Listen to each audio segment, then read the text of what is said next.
Whistleblower Roger Tolces. So what they've done is they've decided that what we want to do is have non-lethal weapons. Weapons that can be used against enemies that don't destroy physical things. In other words, not bombs, not bullets, not missiles, but some kind of electronic mind control devices such that you can get mental control over enemies without blowing up infrastructure. So what's happened is these things were supposed to be developed towards, enemies.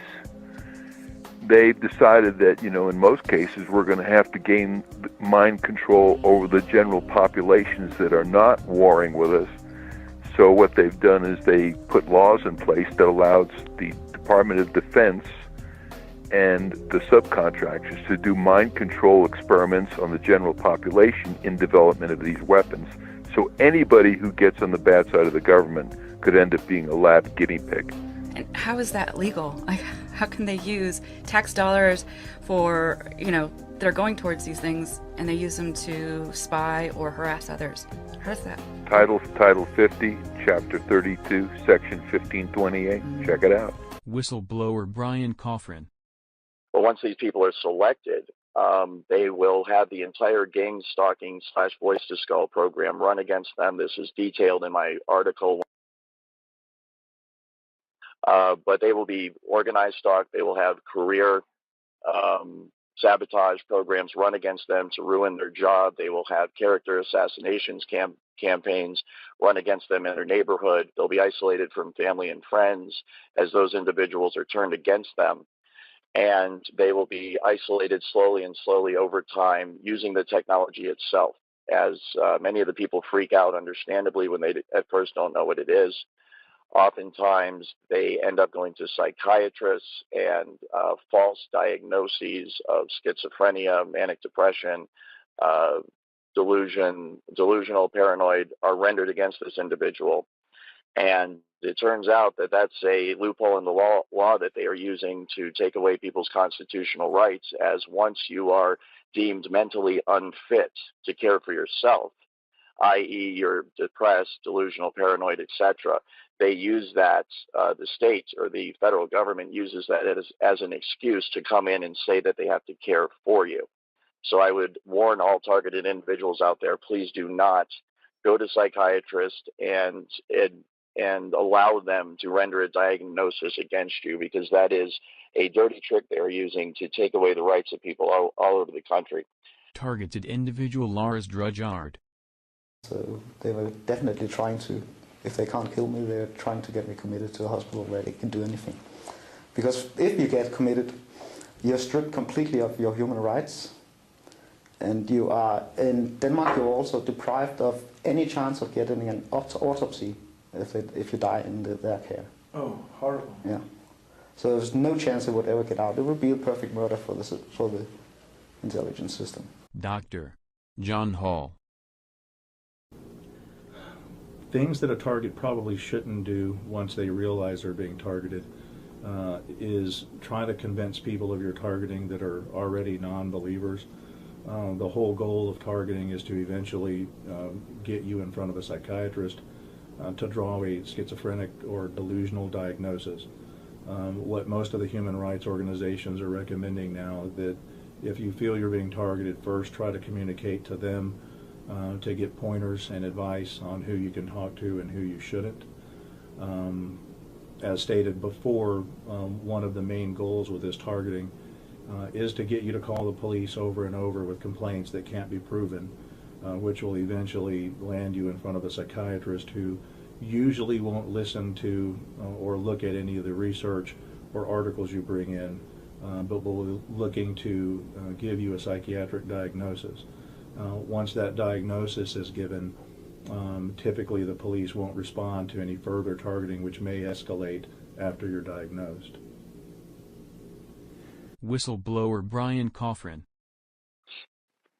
Their radio frequencies, microwave signals, the entire spectrum of radio frequencies can be used within a certain range to produce all sorts of different effects. So The way it works is a device broadcasts a radio frequency, let's say at an individual, and that radio frequency will hook up with the resonant frequency of the individual's mind or body, or in this case, DNA. And what happens is once the resonant frequency is found in the targeted individual and the broadcast frequency matches up with that resonant frequency, those two frequencies interlock and they can be thought of as one frequency or one energy. And what happens is between the broadcast frequency and the individual that's receiving the broadcast frequency, once it's resonating, once they are resonating together, a super highway of frequency along which information can be sent is created. And so you can think of it just like fiber optic cables that you use to send signals over the internet that connect people to the internet. It's the exact same thing, only a wireless application of that. And so once you have connected the targeted individual with the frequency and they resonate together, then you have a perfect avenue upon which to send and receive information back and forth. And that's exactly how they manipulate someone's thoughts. They send voices into someone's head. They manipulate their emotions. They manipulate their behavior. And then that's also how they receive back from the individual in real time the vital signs, the emotions, the thoughts, what the person's seeing, what the person's hearing. And then all that information, of course, is rendered on a computer elsewhere via software, and it can be monitored and tracked in real time. If we have algorithms that stimulate the right things and give it the right data, they could reprogram you in a way without you even knowing it. We call it hallucinating, right? But these would be controlled hallucinations run by algorithms. So you think you're in control of your own will, but it's actually some evil AI or evil people controlling everything we do, and we're more like zombies, you know? Like we think we're free and we're not actually free. It can literally stop your own thoughts from happening and replace them with other thoughts by sending thoughts to your head. And it's so sophisticated that you cannot tell where these thoughts are coming from. There's no way to discern that they're coming from somewhere other than your own mind. So you can imagine how bad this would be for people that don't even realize this technology exists. And they're having these thoughts, which they think are spontaneous, because being under the influence of this technology now, kind of having been on both sides of it, I am just amazed at the way it works. And I know that the thoughts that they beam into your head originate from the exact same place in your mind that your own natural thoughts originate from. So if I didn't know I was under the influence of this technology, then I would have no idea that anyone was influencing my thoughts at all. And that's exactly what it can be used for. It can be used to sway people in terms of their opinion, to make them go along with a certain agenda.